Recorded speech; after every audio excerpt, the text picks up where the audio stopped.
O silêncio do artilheiro. A solidão emocional dos grandes goleadores. Há um instante, poucos segundos antes da cobrança de um pênalti decisivo numa Copa do Mundo, em que um estádio inteiro grita, câmeras de todo o planeta apontam para um único rosto, e ainda assim, aquele homem está absolutamente só. Ninguém pode chutar por ele. Ninguém pode dividir o peso daquele momento. É nesse vácuo, entre o silêncio interno e o rugido externo, que se revela algo raramente discutido pela imprensa esportiva tradicional. O artilheiro, o herói da nação, é também uma das figuras mais solitárias do esporte moderno. A narrativa pública sobre grandes atacantes costuma girar em torno de números, contratos milionários e capas de revista. O que fica de fora é o custo psicológico de carregar, sozinho, a expectativa de milhões. Cada gol perdido em uma Copa não é apenas uma estatística. É matéria de piada nas redes sociais, motivo de luto coletivo, às vezes ameaça real à segurança da família do jogador. E ainda assim, esse homem precisa voltar a campo, minutos depois, como se nada tivesse acontecido. Essa é talvez uma das lições mais estoicas que o futebol de alto nível pode ensinar a qualquer homem, dentro ou fora dos gramados. A diferença entre aquilo que está sob seu controle e aquilo que não está. O jogador não controla o julgamento da torcida, os comentários da imprensa, a sorte de uma bola que bate na trave e sai. Ele controla apenas a preparação, a técnica, a respiração antes do chute, a decisão de manter a cabeça erguida independentemente do resultado. Epicteto, um dos pilares do estoicismo antigo, ensinava exatamente isso.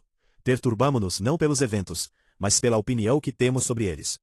Um artilheiro que aprende a separar sua identidade do resultado de uma cobrança de pênalti, já entendeu, na prática, algo que muitos homens levam a vida inteira para compreender. Há, claro, o lado mais sombrio dessa solidão. Diversos ex-jogadores relataram, em entrevistas ao longo dos anos, quadros de ansiedade severa, insônia e isolamento social durante períodos de grandes competições. A pressão da masculinidade tradicional, dentro do próprio vestiário, muitas vezes impede que esses homens verbalizem o que sentem. Existe uma expectativa implícita de que o macho do time simplesmente aguente, sem reclamar, sem demonstrar fragilidade. E é aqui que o estoicismo genuíno se distingue de uma caricatura popular do conceito. Estoicismo não é repressão emocional, é gerenciamento racional da emoção. O jogador que finge não sentir nada corre o risco de explodir mais tarde, de formas destrutivas. O jogador que reconhece o medo, o processa internamente e ainda assim age com disciplina, é o verdadeiro modelo de virtude estoica. Outro aspecto pouco discutido é o quanto essa pressão extrema molda as relações pessoais desses atletas. Muitos se veem cercados por pessoas que só se aproximam pelo status, pelo dinheiro, pela fama refletida. Aprender a distinguir lealdade genuína de interesse disfarçado se torna uma habilidade de sobrevivência emocional. Não é raro ver, após aposentadorias, relatos de jogadores que perceberam, tarde demais, que boa parte do círculo social ao redor deles era construído sobre conveniência, não sobre afeto real. Essa é uma lição que ultrapassa os limites do esporte. Quanto mais um homem sobe em status ou sucesso, mais ele precisa de discernimento apurado sobre quem realmente merece proximidade com sua vida. A masculinidade exigida de um artilheiro de Copa do Mundo é, de certa forma, uma masculinidade hiperconcentrada. Ele precisa ser destemido em campo, mas emocionalmente estável fora dele. Precisa ser ambicioso o suficiente para querer decidir o jogo, mas humilde o bastante para lidar com a possibilidade constante do fracasso público.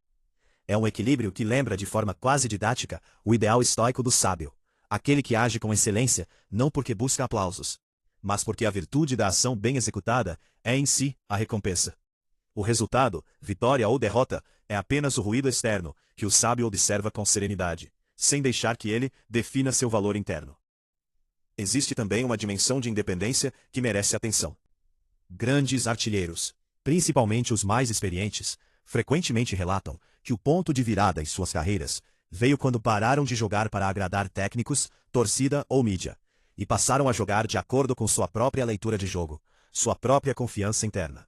Esse movimento, de dependência da validação externa para a autoconfiança, fundamentada na própria competência, é precisamente o caminho que qualquer homem, em qualquer área da vida, precisa trilhar para alcançar maturidade emocional real. Depender do aplauso alheio é construir a própria identidade sobre areia movediça. Construir a partir da maestria pessoal é erguer uma casa sobre rocha.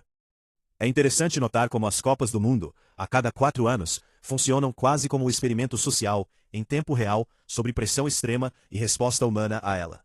Vemos jogadores desabarem emocionalmente diante das câmeras, e vemos outros manterem uma serenidade quase sobre-humana, mesmo em momentos de fracasso retumbante.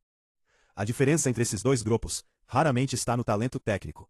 No mais alto nível do futebol mundial, a diferença técnica é mínima.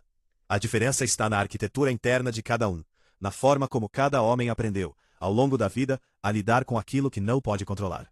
Há uma tentação, sobretudo entre os mais jovens que sonham em seguir carreira no esporte, de acreditar que a fama e o dinheiro resolverão os problemas internos. A história recente do futebol mostra o contrário. Incontáveis jogadores milionários relataram anos depois que a riqueza material não trouxe paz interior nenhuma. Alguns mergulharam em vícios, outros em relacionamentos tóxicos movidos por vaidade. Outros ainda em um vazio existencial que nenhuma taça poderia preencher. A lição estoica aqui é cristalina. Bens externos, dinheiro, fama, títulos, são indiferentes na filosofia estoica clássica. Ou seja, não são nem bons nem maus em si mesmos. Apenas instrumentos. O que determina a qualidade de uma vida é o caráter de quem os possui, não a quantidade que possui. Ao final, talvez o maior ensinamento que o artilheiro solitário de uma Copa do Mundo possa oferecer a qualquer homem observando de casa seja este. A pressão externa é inevitável, mas a resposta a ela é sempre uma escolha. Ninguém escolhe se vai ou não bater um pênalti decisivo diante de bilhões de espectadores. Mas todo homem escolhe, todos os dias, se vai enfrentar seus próprios desafios com disciplina e clareza, ou se vai se deixar consumir pela ansiedade do julgamento alheio. O gramado é apenas o palco mais visível de uma batalha que, na verdade, todo homem trava internamente, em silêncio, muito antes de qualquer bola rolar.